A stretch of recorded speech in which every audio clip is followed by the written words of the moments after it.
ladies and gentlemen, importantly, our policy requires people who wish to see sexual images to seek them out. The problem with the entirety of GovBench is that they don't realize or don't seem to care whose sexual freedom is being protected and at whose expense. We think that that's what we truly bring to you on closing half in particular, but to the entirety of GovBench. That is to say, the ways in which certain people within society are disadvantaged by the ways in which dominant media norms spread perniciously and pervasively throughout the ways in which we move through the world. Two major points that we want to talk about. First, what are the ways in which we understand objectification? And second, in what way do we end up forming sexuality absent these kinds of images that they see as so important on their side?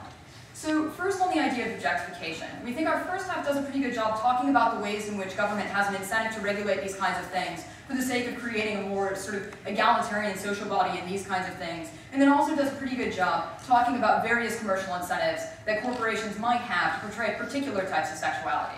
What we bring to an extension is a deepening of the ways in which corporations have that understanding, right? That is to say that they're run by this, they effectively are the patriarchy, right? They're run by men, vast majority, to sell to men, vast majority. And to the extent that you have some small minority of women who are involved within that enterprise, the ways in which they get ahead is by conforming. We think that's a problem. The second thing we tell you is that corporations have incentives to sell dominant narratives because otherwise they aren't going to have people buying their goods. You don't get people buying goods because Marina Abramovich, the performance artist, is the one who's selling them, right? You get people buying goods when Jenna Jameson is the one selling them. And we think there's a massive difference between the two, in that one sells a consistent and dominant notion of sex that already exists within the cultural narrative, and the other one would have been pushing boundaries, but you don't get to see that advertising. These guys say, well, look, you're limiting the exposure of people to art. No. I don't get to go to every feminist art gallery just because I trip over one on the street, right? They aren't that fun. If I want to go to a feminist art gallery, I go to a feminist art gallery. And under our side of the house, we'd probably just put XXX in front of it and you go in anyways, right? Still exists. They don't see an issue on their side. The next thing we tell you, though, is that the ways in which we get from first half is that it's important to put these kinds of images in the public sphere. But we think that the kinds of images that are put in the public sphere are not images that are beneficial to the people who are interacting with the public sphere. And what we tell you on this point is that the ways in which the images are portrayed is indeed the dominant narrative. And whether that means particular portrayals of how we understand female sexuality, or whether that means particular portrayals of sexuality, period, that is to say, normative sexuality rather than what we might see as deviant sexuality, we still think that you're marginalizing groups at the expense of what are already the privileged majority within society. We don't think that's actually benefiting anybody other than the people who already have privilege. I'll take closing. Do you just assert that all men and all companies are inherently misogynistic, or could we maybe be good ever? What you're misunderstanding is the fact that the patriarchy hurts men too. The patriarchy defines particular ways in which it's acceptable to be a man, it defines particular ways in which it's acceptable to be masculine, and if you don't happen to fall within those ways, then you aren't catered to either, right? Which means that if you happen to be a skinny computer geek, we aren't selling ads about you as some sort of desirable sexual object. This hurts your self-esteem presumably as much as it hurts women. But we actually think it goes above and beyond in terms of the damage to women as a result of the fact that they are already perceived as particularly objectified within society.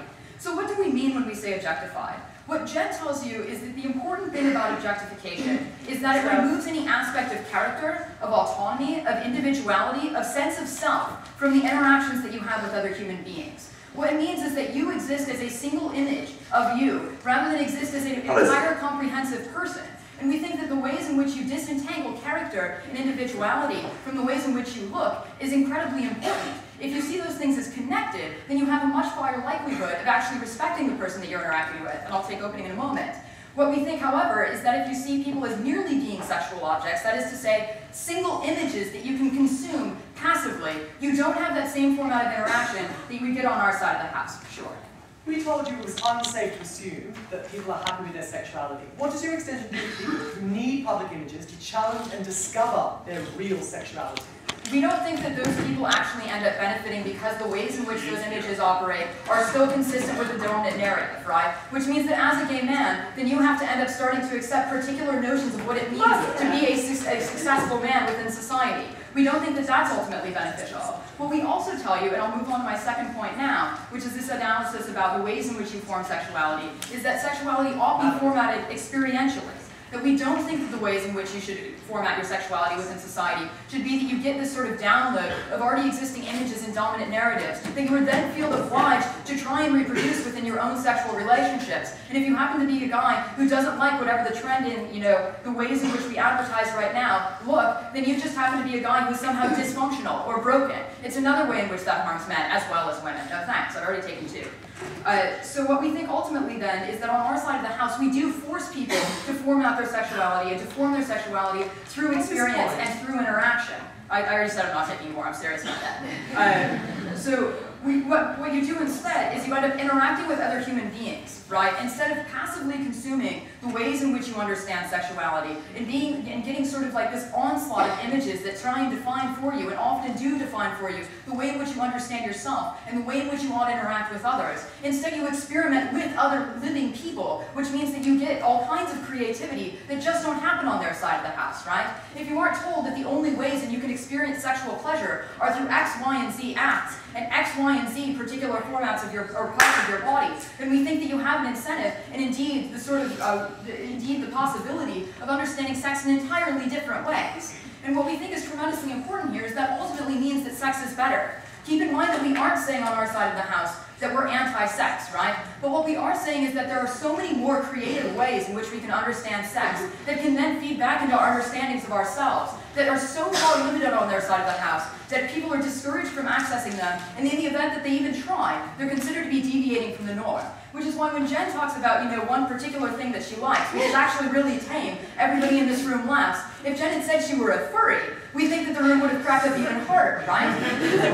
What we think is important, though, is that that is a legitimate sexual identity. And it's one that's marginalized within our society as a result of the fact that we only consider certain things to be legitimate sexual acts. And we think that that gets reproduced through corporate narratives. We think that gets reproduced through the ways in which we produce images in movies. And we think that ultimately it harms the ways in which we understand ourselves in relation to other people in society.